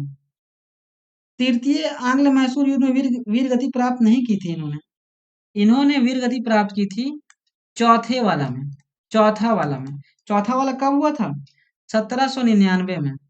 1799 में। हालांकि तृतीय आंग्ल मैसूर युद्ध में ये थोड़ा सा घायल हो गए थे, लेकिन इनकी मृत्यु जो है चौथा वाला युद्ध में हुआ था 1799 में। यानी कि ये वाला भी गलत है। अगला क्या कहता है? अगला देखिए। बंगाल में ब्रिटिश सत्ता के उदय का मार्ग प्रशस्त करने वाली प्लासी की जंग में नवाब के सेनापति का विश्वासघातपूर्ण भूमिका ने इतिहास की दिशा बदल दी। ये बिल्कुल सही है, ये बिल्कुल ही सही है। आपको याद होगा कि जो प्लासी का युद्ध हुआ था, प्लासी का युद्ध कब हुआ था? कमेंट में बताइएगा तो। प्लासी का युद्ध कब हुआ था कमेंट में बताना है आपको, ध्यान से। ठीक है, और प्लासी के युद्ध में अंग्रेजों की तरफ से कौन लड़ रहे थे? रॉबर्ट क्लाइव, है ना। प्लासी का युद्ध यहाँ पे मैं नोट कर दे रहा हूँ। और अपोजिशन में कौन थे? अपोजिशन में थे बंगाल के नवाब, बंगाल के नवाब कौन? सिराजुद्दौला, सिराजुद्दौला, है ना। और इनके ही एक सेनापति थे जो सिराजुद्दौला को धोखा दे दिए। उनका नाम क्या था सेनापति का? सेनापति का नाम था मीर जाफर। और माना जाता है कि यही वो लड़ाई थी जहां से अंग्रेजों का वर्चस्व भारत पर कायम होना शुरू हो गया था। ठीक है, ठीक है, बढ़ते हैं हम लोग आगे की ओर। ये रहा 34वां प्रश्न। 34वां प्रश्न की ओर बढ़ते हैं हम लोग। क्वेश्चन कहता है, औपनिवेशिक भारत की भू राजस्व और राजनीतिक व्यवस्था के संदर्भ में निम्नलिखित में से कौन सा प्रमाणिक है? अच्छा, पिछले पिछले पिछले स्लाइड का आंसर हमने दिया था क्या? आंसर हमने देना भूल गया था। इसका आंसर क्या होगा? इसका आंसर हो जाएगा केवल, क्या पूछा है?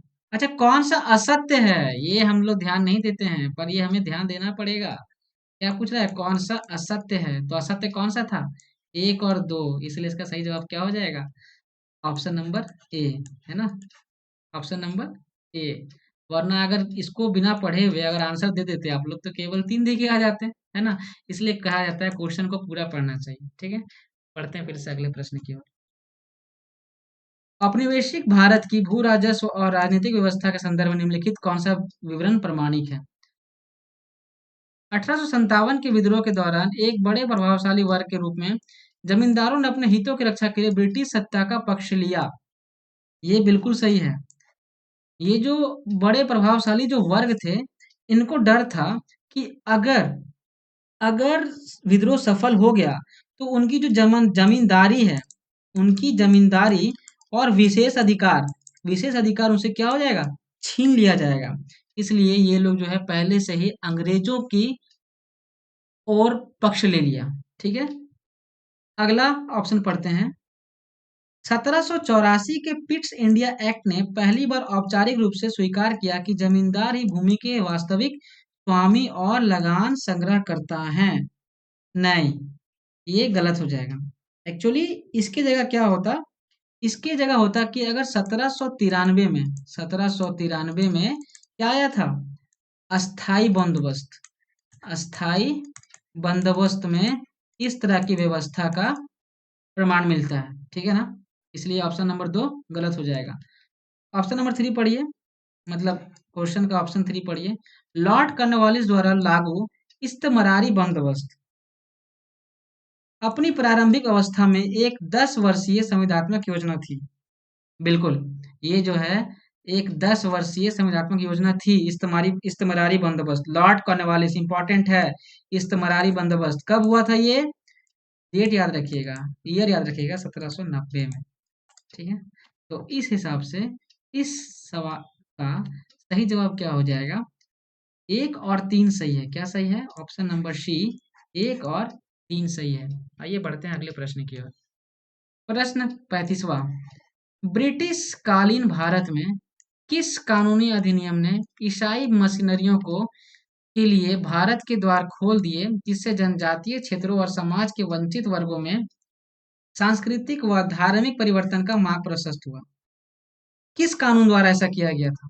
बताइए आप लोग, किस कानून द्वारा? तो इसका बिल्कुल सही आंसर हो जाएगा option number B. Option number B, 1813 का चार्टर अधिनियम।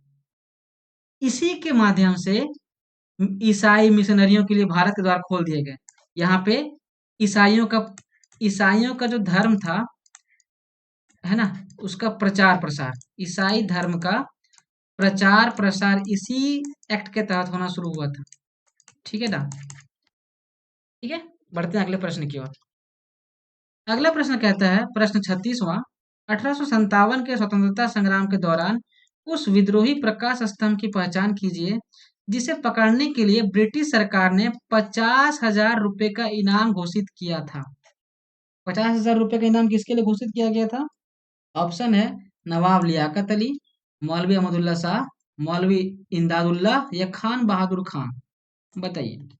तो इसका सही जवाब हो जाएगा मौलवी अहमदुल्ला शाह। ठीक है, और ये किस जगह से आते थे? बेसिकली कहाँ से आते थे ये? तो ये अवध वाले एरिया से आते थे ना, अवध क्षेत्र से आते थे। वहां भी मुख्यतः कहाँ से? फैजाबाद और लखनऊ के नेता थे। फैजाबाद एंड लखनऊ के नेता रहे थे ये। इस पे सरकार ने, ब्रिटिश सरकार ने 50,000 रुपए का इनाम घोषित कर रखा था। ठीक है ना। अगला प्रश्न, निम्नलिखित में से कौन सा कथन सत्य है?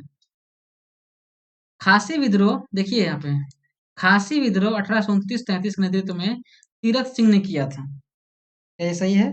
जी, बिल्कुल सही है। खासी विद्रोह 1829-33 में हुआ था और ये खासी जनजातियों द्वारा नहीं हुआ, किया गया था। खासी जनजातियों द्वारा, है ना। खासी विद्रोह इसलिए नाम दिया गया क्योंकि ये किससे किया गया था? खासी जनजातियों द्वारा। ठीक है। फिर ऑप्शन नंबर बी देखिए क्या कहता है। रामोसी विद्रोह का नेतृत्व पश्चिमी घाट यानी महाराष्ट्र में चित्तूर सिंह के द्वारा किया गया। ठीक है। देखिए, क्या रामोसी विद्रोह कब हुआ था बता सकते हैं? तो ये रामोसी विद्रोह हुआ था 1822 से 41 के बीच, यानी 1822 से 1841 के बीच। ठीक है। और चित्तूर सिंह जी के साथ और भी थे, कौन? उमाजी नायक, उमाजी नायक, है ना। अगला ऑप्शन, रंपा विद्रोह 1922-24 में अल्लूरी सीताराम राजू के नेतृत्व में लड़ा गया था, जो गैर आदिवासी नेता थे। बिल्कुल, ये भी ऑप्शन सही है, ये भी सही है और ये भी सही है ना। तीनों सही है। और यही जो अल्लूरी सीताराम राजू है ना, इनको क्या कहा जाता था? इनको कहा जाता था मन्यम वीरुडू। क्या कहा जाता था? मन्यम वीरुडू। इसका अर्थ क्या होता था? क्या होता है? इसका अर्थ होता है जंगल का हीरो, जंगल का हीरो। बेसिकली ये जो रंपा विद्रोह था ना, ये वन से संबंधित था। किससे संबंधित था ये? वनों से संबंधित था, वनों से। ठीक है। इसलिए इसका सही आंसर क्या हो जाएगा? इसका सही आंसर हो जाएगा उपरोक्त में से सभी। सभी सही है, का सभी कथन इसके सत्य हैं। अगले प्रश्न की ओर बढ़ते हैं। आर्य समाज के बारे में हम लोग देखेंगे। अब क्वेश्चन नंबर 38, आर्य समाज के संदर्भ में निम्नलिखित कथनों पर विचार कीजिए। यानी कि कह रहा है, 1 नंबर पॉइंट कहता है 1870 में आर्य समाज का मुख्यालय लाहौर में स्थापित किया गया था। ये सही है? ये सही है, बिल्कुल ही ये सही है। क्यों? क्योंकि जब दयानंद सरस्वती ने आर्य समाज की स्थापना कब की थी? पहली बात जान लीजिए, आर्य समाज की स्थापना किसने किया था? दयानंद सरस्वती, है ना। दयानंद सरस्वती। और ये कब हुआ था? हुआ था 1885 में। और उस समय मुख्यालय कहाँ था? उस समय मुख्यालय था बम्बई में, बम्बई। लेकिन 1877 में मुख्यालय कहाँ स्थापित कर दिया गया था? लाहौर में। इसलिए ऑप्शन नंबर ए सही है। ऑप्शन नंबर 2 पढ़िए। इसका मुख्य उद्देश्य वैदिक धर्म को पुनः शुद्ध रूप में स्थापित करना था तथा भारत को सामाजिक, धार्मिक व राजनीतिक रूप से एक सूत्र में बांधना था। ये भी बिल्कुल सही है। उनका मानना था कि वैदिक धर्म को छोड़ के लोग इधर उधर भटक गए हैं, जाति व्यवस्था बढ़ा दी गई है, इसलिए उन्होंने वैदिक धर्म को पुनः शुद्ध रूप करने के लिए इस समाज का स्थापना किया था। ठीक है। ऑप्शन नंबर 3 पढ़िए। आर्य समाज ने वेदों और पुराणों की प्रामाणिकता को अस्वीकार किया।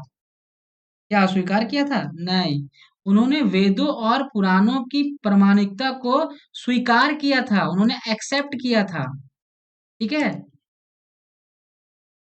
ऑप्शन नंबर 4 पढ़िए।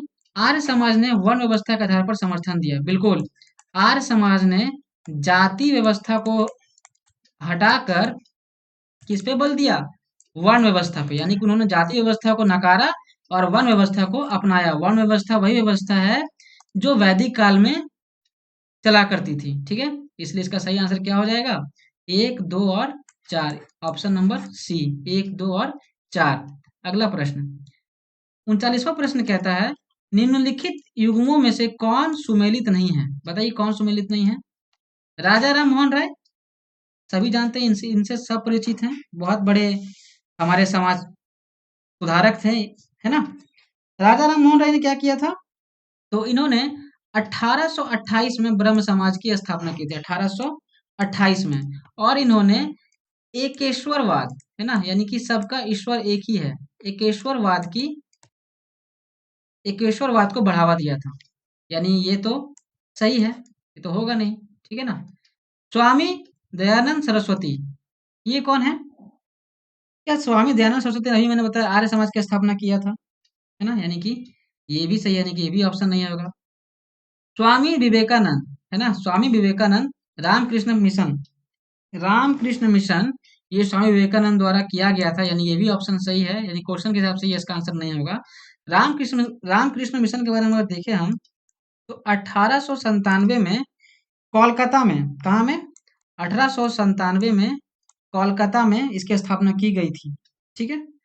अब देखिए ऑप्शन नंबर डी, इसका जवाब क्या हो जाएगा? ऑप्शन नंबर डी हो जाएगा इसका आंसर।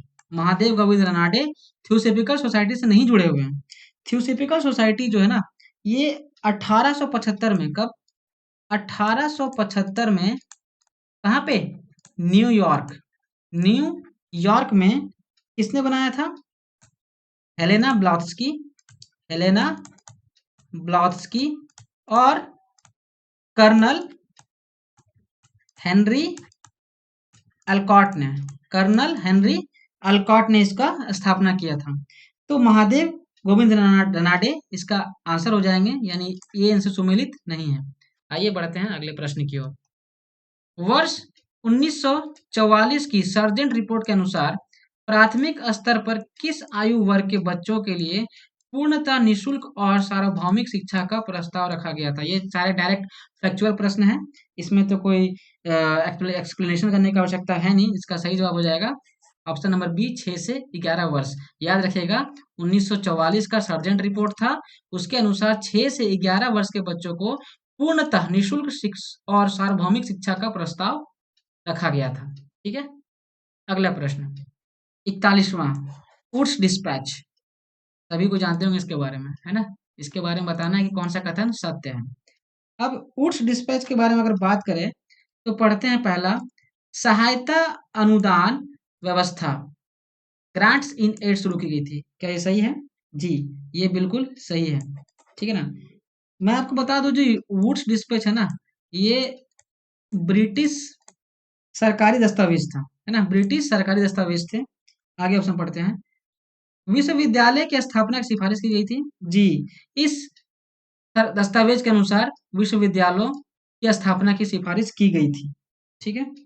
आगे, शिक्षा के सभी स्तरों पर शिक्षण माध्यम के रूप में अंग्रेजी की सिफारिश की गई थी। नहीं, अंग्रेजी की सिफारिश सिर्फ नहीं की गई थी, यहाँ पे अंग्रेजी के साथ साथ भारतीय भाषाओं की भी सिफारिश की गई थी, भारतीय भाषाओं की भी सिफारिश की गई थी। अंग्रेजी भाषा तो रहेगा ही, लेकिन साथ में भारतीय भाषा भी रहेगा, ठीक है। ये सिफारिश हुआ था शिक्षण का माध्यम।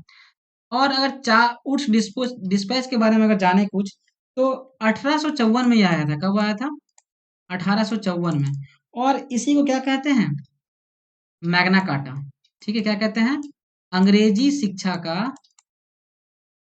शिक्षा का मैग्ना कार्टा, है ना, इसी को कहा जाता है वुड्स डिस्पैच। कब आया था? 1854 में, ठीक है। ध्यान रखिएगा, सारे इंपॉर्टेंट सवाल है। 42वां प्रश्न, सुभाष चंद्र बोस ने निम्नलिखित में से किस देश में आजाद हिंद रेडियो शुरू किया था? बताइए। ये जवाब तो आप लोग दे ही देंगे आसानी से, बहुत ही आसान प्रश्न है ये ना। सुभाष चंद्र बोस, इसका तो मुझे एक्सप्लेनेशन की जरूरत नहीं है। सुभाष चंद्र बोस ने जर्मनी में, कहाँ किया था? डी में नहीं होगा, जर्मनी में। कहाँ किया था? जर्मनी में, आजाद हिंद रेडियो, जर्मनी, ठीक है। बढ़ते हम आगे प्रश्न की ओर। अकबर के सैन्य अभियानों से संबंधित कौन सा कथन सही नहीं है? बताइए। क्या हल्दी घाटी का युद्ध सही नहीं है, ये पूछा है, ध्यान रखिएगा, सही नहीं है। हल्दी घाटी का युद्ध 1576 में हुआ था।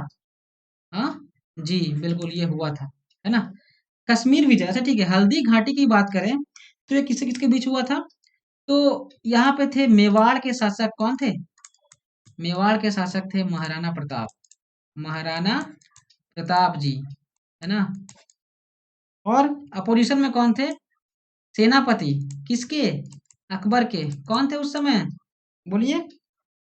उस समय थे राजा मान सिंह। कौन थे? राजा मान सिंह। हालांकि इस हल्दी घाटी के युद्ध में अकबर की विजय हुई, लेकिन कहीं भी ये नहीं पाया गया है कि महाराणा प्रताप की मृत्यु हो गई थी, यानी कि राजा मानसिंह उन्हें मृत्यु देने में असफल रहे थे। ठीक है, बी, ऑप्शन नंबर बी पढ़ते हैं। कश्मीर विजय क्या है? कश्मीर विजय 1585, ये भी सही है। कश्मीर विजय का जो कालखंड है 1585, बिल्कुल सही है। फिर आगे देखते हैं, गुजरात का द्वितीय अभियान, सी, ऑप्शन नंबर सी देखेंगे। गुजरात का द्वितीय अभियान कब हुआ था? 1575 में? नहीं, ये कब हुआ था? ये हुआ था आपका 1572 में। कब हुआ था? 1500 अगर 72 होता तो ये सही हो जाता, इसलिए इसका आंसर क्या होगा? इसका आंसर यही हो जाएगा, ऑप्शन नंबर सी। गुजरात का द्वितीय अभियान ये 1572 में हुआ था। ठीक है, आगे बढ़े हम लोग 44 की ओर। मुगल शासक जहांदर शाह ने आमेर के किस राजा को मिर्जा राजा सवाई की उपाधि प्रदान की थी? ये इतने इम्पोर्टेंट प्रश्न हैं कि अगर सिर्फ आप प्रश्न को ये पूरा करके जाएंगे तो आपको परीक्षा में बहुत ही ज्यादा मदद मिलेगी। ठीक है, तो जहादर शाह, मुगल शासक जहादर शाह ने किस राजा को मिर्जा राजा सवाई की उपाधि प्रदान की थी? बताइए। तो इसका बिल्कुल सही आंसर हो जाएगा मिर्जा राजा कौन? राजा जयसिंह, राजा जयसिंह। और याद रखिएगा ये राजा जयसिंह जो है ना, ये द्वितीय थे।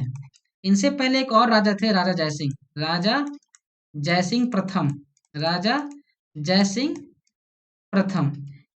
ये जयसिंह प्रथम को शाहजहां ने सवाई की उपाधि दी थी, सॉरी, मिर्जा राजा की उपाधि जो है ना, सिर्फ मिर्जा राजा, मिर्जा राजा की उपाधि किसने दिया था? शाहजहां ने, शाहजहां ने किसको? राजा जयसिंह प्रथम को। ठीक है, और सवाई, सवाई का उपाधि किसने दिया था? सवाई का उपाधि दिया था औरंग ने, है ना, औरंगजेब। और इसी दोनों को उपाधि को मिला के जहादर शाह ने राजा जयसिंह द्वितीय को दे दिया था। ठीक है, यानी कि मिर्जा राजा का उपाधि पहले किसने दिया था? शाहजहां ने, और सवाई की उपाधि औरंग ने, और दोनों को मिला के जहादर शाह ने मिर्जा राजा सवाई की उपाधि किसे दे दिया? राजा जयसिंह को। बढ़ते हैं अगले प्रश्न की ओर 45।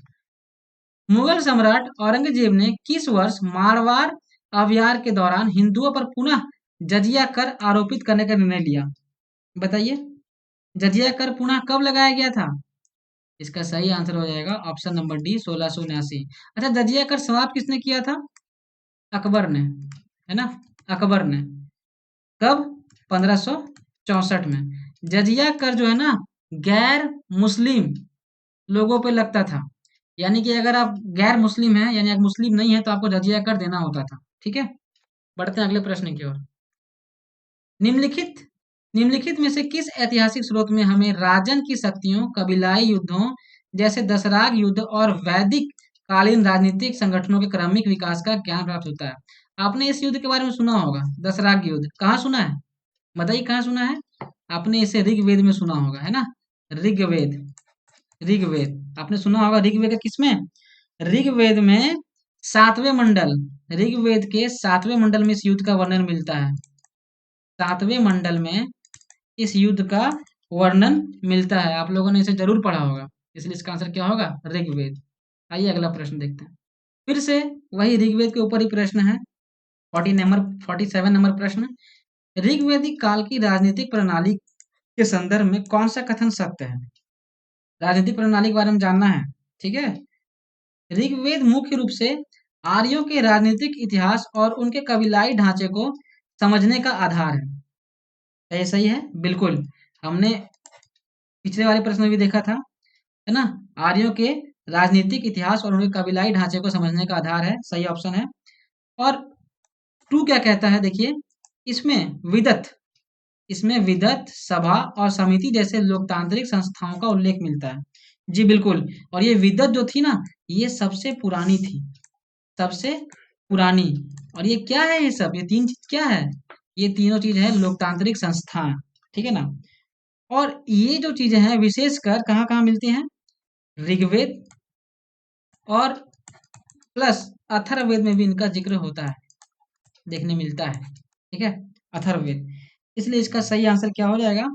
ऑप्शन नंबर सी, एक और दो दोनों।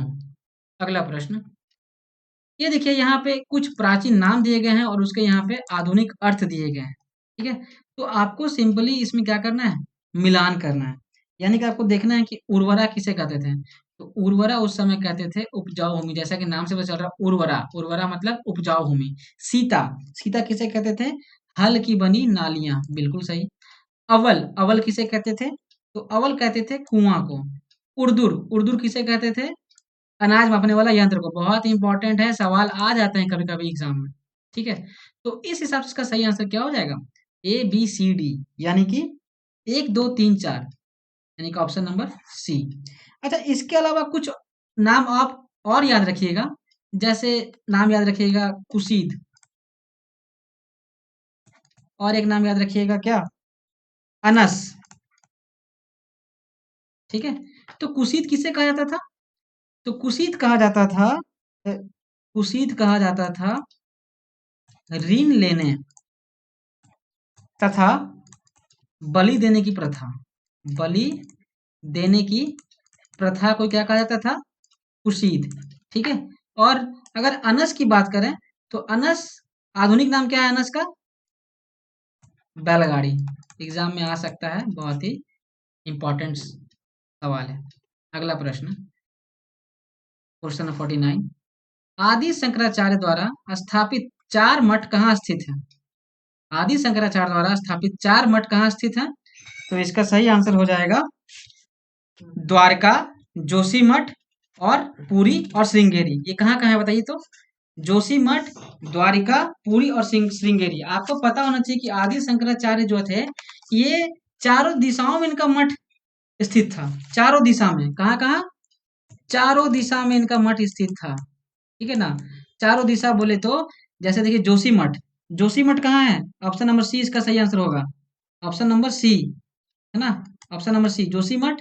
जोशीमठ आपका जो है दक्षिण में पड़ जाएगा, सॉरी सॉरी सॉरी, जोशीमठ आपका पड़ेगा उत्तर में, नॉर्थ। द्वारका देखे तो आप कहाँ पड़ता है ये, वेस्ट में। पुरी देखे तो कहाँ पड़ता है, ईस्ट में। और श्रृंगेरी साउथ में, है ना। चारों दिशा में इनका जो है मठ स्थित है, यानी इसका सही आंसर क्या हो जाएगा, जोशीमठ, द्वारिका, पुरी और श्रृंगेरी। फिर 50वां प्रश्न, तारीख उल हिंद, जिसमें 11वीं शताब्दी के प्रारंभ के हिंदुओं के साहित्य, विज्ञान तथा धर्म का आंखों देखा सजीव वर्णन किया गया है, के लेखक कौन है। तारीख उल हिंद कौन लिखे हैं, आप देखिए तारीख उल हिंद बोले या फिर किताब उल हिंद बोले, आप शायद आप बोल दीजिएगा इसका आंसर क्या है, तारीख उल हिंद या फिर किताब उल हिंद, किसने लिखा है। इसका सही जवाब हो जाएगा अल बरूनी, ऑप्शन नंबर डी, है ना, अल बरूनी ने लिखा है। और ये बेसिकली क्या थे, ये एक फारसी विद्वान थे, फारसी विद्वान थे। ठीक है, फारसी विद्वान। तो ये रहा हमारा 50 क्वेश्चंस कंप्लीट कर दिया हमने। और मैं देख रहा हूँ कि वीडियो थोड़ा लंबा हो रहा है, इसलिए मैं इस वीडियो को पार्ट 1 एंड पार्ट 2 में डिवाइड कर दिया हूँ। तो टॉप 50 प्रश्न मैंने अभी करा दिया है, और पार्ट 2 तब आएगा जब मैं देखूंगा कि इस वीडियो पर रिस्पांस ज़्यादा अच्छा है, तो मैं इसका पार्ट 2 लेकर आऊँगा। ठीक है, और बाकी अगर आपको कमेंट में कुछ लगे कि ये होना चाहिए वो होना चाहिए, तो आप मुझे इसका कमेंट में आप मुझे बता सकते हैं, मैं उस पर अमल ज़रूर करूँगा। ठीक है, बाकी आप जानते हैं कि वीडियो बनाने में काफ़ी ज़्यादा मेहनत लगती है, तो अगर आपने वीडियो यहाँ तक देखा है तो प्लीज़ एक लाइक ज़रूर करें, वीडियो को शेयर करें और चैनल को सब्सक्राइब ज़रूर करें। ठीक है, और अगर आपको वीडियो इसके सेकंड पार्ट भी चाहिए तो आप ज़्यादा से ज़्यादा कमेंट कीजिएगा। और अगर मैंने आपको पहले ही बोला था कि पीडीएफ अगर आपको चाहिए होगा तो पीडीएफ, तो इसके लिए आप मुझे कमेंट कर सकते हैं। ठीक है, मैं आपको प्रबंध कर दूंगा पीडीएफ का। ठीक है, और पार्ट 2 चाहिए होगा तो मुझे आप बताना। बाकी आज के लिए थैंक यू, अगला पार्ट हम जल्द से जल्द लाएंगे। ठीक है।